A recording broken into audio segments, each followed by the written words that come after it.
जय हिंद दोस्तों। Bharat fourth largest stock market exchange बन चुका है क्योंकि हांगकांग को पीछे छोड़ दिया है। अब बारी है चाइना और जापान को पीछे छोड़ने की।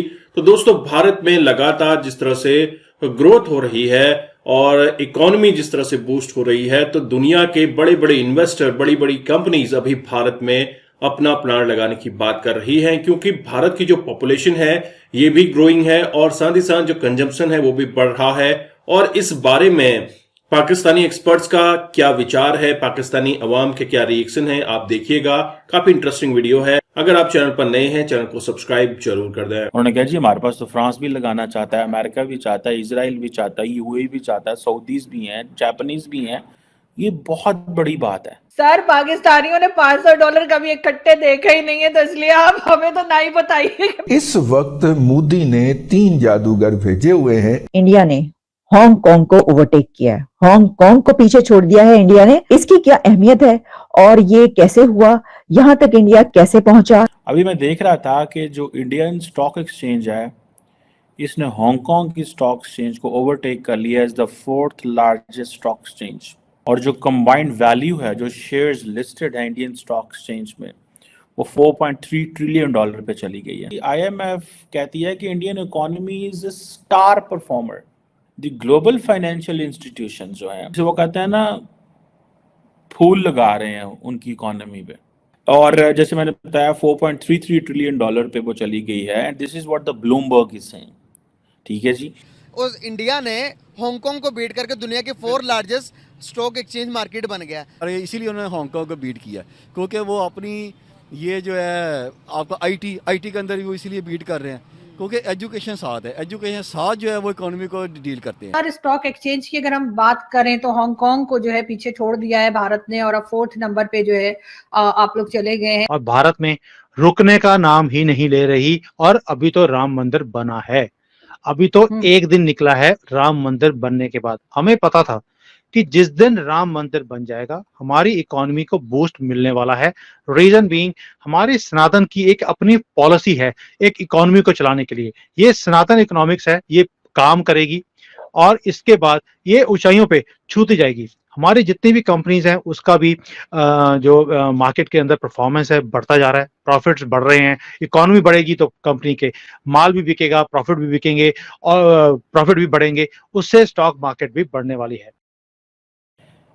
कॉर्पोरेट अर्निंग्स अच्छी हैं, डोमेस्टिक मैक्रो इकोनॉमिक फंडामेंटल्स उनके बहुत अच्छे हैं। ठीक है जी। पाकिस्तान के अंदर तो हम इसको बड़ा समझने की कोशिश करते हैं, क्योंकि हम तो दुनिया को बताने की कोशिश कर रहे हैं भाईजान हमारे पास भी आके इन्वेस्ट कर रहे हैं। कोई वो हमारे पंजाबी में कहते हैं 4 छिलू इथे भी लाओ। एंड देन जो इन्वेस्टर आता है ना, उसका सबसे बड़ा एक ही होता है, रिटर्न ओवर इन्वेस्टमेंट। वो कहता है कि मैंने पैसे यहाँ से लेके कैसे जाने हैं। आपको याद है थोड़ा अर्सा पहले इंडियंस ने चाइनीज को पकड़ लिया कि वो जो पैसा है वो मनी लॉन्ड्रिंग कर रहे हैं। ठीक है। और उसके ऊपर उन्होंने बड़े शॉमी ये वगैरह जो ब्रांड थे उन सबको पकड़ा है। ठीक है। सो इंडियंस आर वेरी, जैसे वो कहते हैं ना, बड़े वो हैं, माफ़ नहीं कर रहे, बिकॉज और चाइनीज़ को तो वो ज़्यादा देखते हैं इन सारी चीज़ों में। एंड देन जब ऐसी खबरें वेस्टर्न प्रेस और वेस्टर्न वर्ल्ड देखती है इंडिया से कि जनाब इंडिया जनाब बड़ा तगड़ा हाथ डाल रहा है चाइनीज़ के ऊपर, तो वो बड़े खुश होते हैं कि ठीक है, that is what we need from India, हमें यही करना है। लेकिन इन रियलिटी इंडिया वो अपने लिए कर रहा होता है।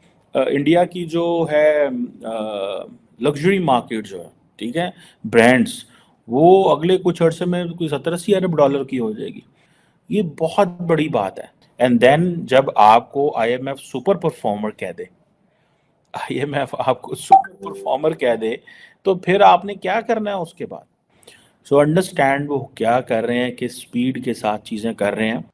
हांगकांग के अंदर मातम है कि भाई हमने इतनी देर अपनी पोजीशन को बना के रखा, ये भारत कहाँ से आ गया नीचे से, एक बंदर क्या बन गया, आपने हमारी स्टॉक मार्केट ही पीछे कर दी। मैं बार बार लास्ट ईयर बोल रहा था 2023 में कि दुनिया बोलती है कि हम 2028 में 3rd लार्जेस्ट इकोनॉमी बनेंगे। आई एम अ इकोनॉमिस्ट, मैं जानता हूँ चीजों को कैसे नंबर्स की गेम होती है। मैंने लास्ट ईयर बोला था और आपके शो के ऊपर भी बोला था कि अगले साल तक, दिसंबर 2024 तक हम 3rd लार्जेस्ट बन जाएंगे। मेरा अपना पूरा अनुमान है, हम बहुत ज्यादा पीछे नहीं है। अगर हम जर्मनी और जापान की बात करें, स्टॉक में अपने इकोनॉमी में, as per as GDP is concern, we are going to cross them this year itself. और इसके बाद रह गया स्टॉक मार्केट। आप सोच के देखिए, जितनी हमारी जीडीपी है उससे ज्यादा की तो हमारी स्टॉक मार्केट आज की डेट में।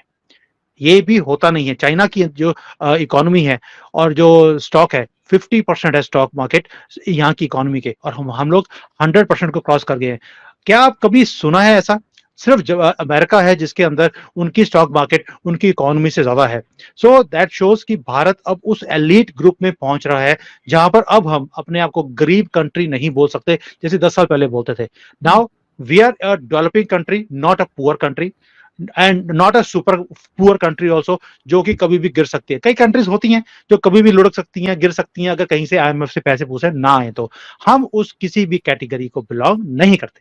हम आते हैं अब super super good country who is rising, जो कभी भी तीसरे नंबर पे आ जाएगी। स्टॉक मार्केट भी अब तीसरे नंबर पर आने की कगार के ऊपर है। दैट मीन्स कि अब आगे बल्ले बल्ले है, अब राम राज्य लेकर ही आएंगे हम लोग।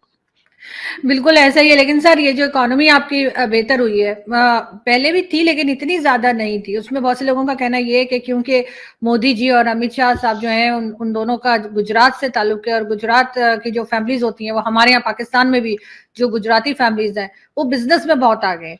आपको लगता है क्या एक रीजन ये भी है कि जिसकी वजह से उन्होंने फोकस रखा बिजनेस के ऊपर? लेकिन आप ही की कंट्री में लोग बोलते थे, ओ चाय वाला ये क्या कर लेगा। देख लीजिए, भारत का एक हिंदू, बेशक वो चाय वाला था, उसने कंट्री को कहां से कहां ले गया। क्यों? वो ग्राउंड रियलिटीज को समझता है। हमारी जो कम्युनिटी है बड़ी ग्राउंडेड रहती है। हम आपकी तरह नहीं है कि भाई अगर कहीं प्लेन में जाना है तो कमर्शियल प्लेन में नहीं जाएंगे, हम तो प्राइवेट जेट पे जाएंगे। ऐसा काम हमारे यहाँ पर नहीं चलता। हम लोग ग्राउंडेड रहते हैं, ग्राउंड रियलिटीज को समझते हैं और उसके बाद काम करते हैं। इसीलिए जब टॉप से आपको पता है कि मोदी जी करप्शन फ्री हैं, उन्होंने एक भी रुपया ना खाया ना खाने दिया, इसलिए सब भूखे हैं। तो इसलिए वो सारा जो पैसा जुड़ा है जो करप्शन में पहले जाता था, वो सारा का सारा इकोनॉमी में लगना शुरू हो गया, डेवलपमेंट में लगा है, इसलिए तरक्की की है। और हमें भी गर्व है, फकर जिसको बोलते हैं आप, कि फकर है हमें भी अपने प्रधानमंत्री के ऊपर। वो 10 सालों में क्या ट्रांसफॉर्मेशन लेकर आए हैं। भाई हमने कभी सोचा नहीं था कि भारत में इतनी तरक्की होगी। हमें मालूम था कि कंट्री के अंदर एक पोटेंशियल है, लेकिन तरक्की इतनी जल्दी हो सकती है हमने कभी सोचा नहीं था। और ये बंदे ने इम्पॉसिबल को पॉसिबल करके दिखाया है। दोस्तों, आपने ये वीडियो देखा और आपको यहाँ पे आइडिया लग चुका होगा कि स्टॉक मार्केट किस तरह से काम करता है, इकोनॉमी किस तरह से काम करती है। क्योंकि जब कंजम्पशन बढ़ेगा, डिमांड बढ़ेगी, तो सप्लाई भी बढ़ेगी। और जब कंपनीज अपनी होम ग्रोन देसी कंपनीज ये काम कर रही हैं सप्लाई का, तो ऑब्वियसली देश की इकोनॉमी ग्रो करेगी। भारत की जितनी भी कंपनीज हैं हर क्षेत्र में अव्वल है। आईटी का तो आप नाम मत लीजिए, इसके अलावा फार्मा कंपनीज हैं, और इंडियन टैलेंट का तो आपको पता ही है, दुनिया में डंका बजा रहा है। और भारत का टैलेंट दुनिया से पैसे बटोर के भारत में लाता है। और वहीं 22 जनवरी को राम मंदिर का उद्घाटन हुआ, और इस उद्घाटन के बाद जिस तरह से इकोनॉमी को पंख लगने वाले हैं, तो आप देखिएगा आने वाले समय में भारत जापान और चाइना को भी पीछे छोड़ सकता है।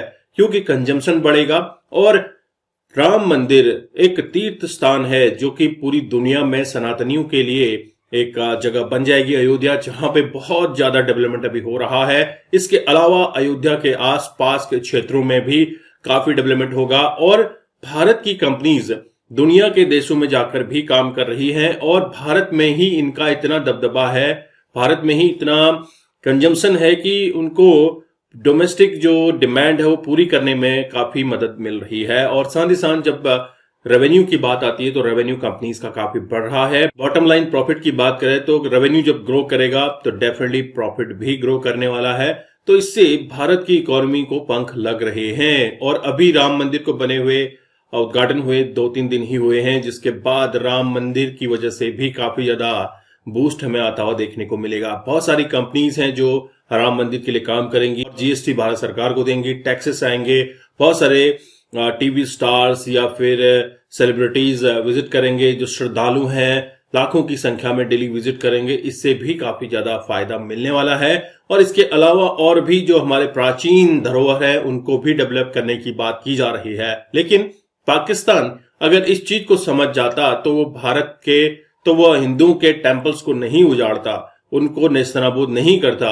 अगर वो सही सलामत होते, उनका ब्यूटिफिकेशन किया जाता, तो सनातनी आते, लोग विजिट करने आते। और ऐसे भूखे नंगे देश में फिलहाल कोई विजिट करने नहीं आने वाला है, ना ही इसमें कोई पैसा लगाने वाला है। तो फॉरेन इन्वेस्टमेंट की बात करें, फॉरेन इन्वेस्टमेंट तो आएगा भी नहीं, लेकिन जब बात आती है भारत के फॉरेन इन्वेस्टमेंट की, तो ये लगातार बढ़ रहा है। $650 बिलियन से भी ज्यादा का भारत का फॉरेन इन्वेस्टमेंट हो चुका है और $4.3 ट्रिलियन की भारत की स्टॉक मार्केट हो चुकी है और लगातार ये ग्रो कर रही है। दोस्तों, अगर आपने स्टॉक मार्केट में निवेश नहीं किया है और आप निवेश करना चाहते हैं, तो नीचे मैंने डिस्क्रिप्शन में लिंक दिए हैं जहां पे आप डीमेट अकाउंट ओपन कर सकते हैं और इन डीमेट अकाउंट की मदद से आप स्टॉक मार्केट में इन्वेस्टमेंट स्टार्ट कर सकते हैं। आई होप आपने ये वीडियो एंजॉय किया। मैं आपको मिलता हूं नेक्स्ट वीडियो में, तब तक के लिए थैंक यू। जय हिंद, जय भारत।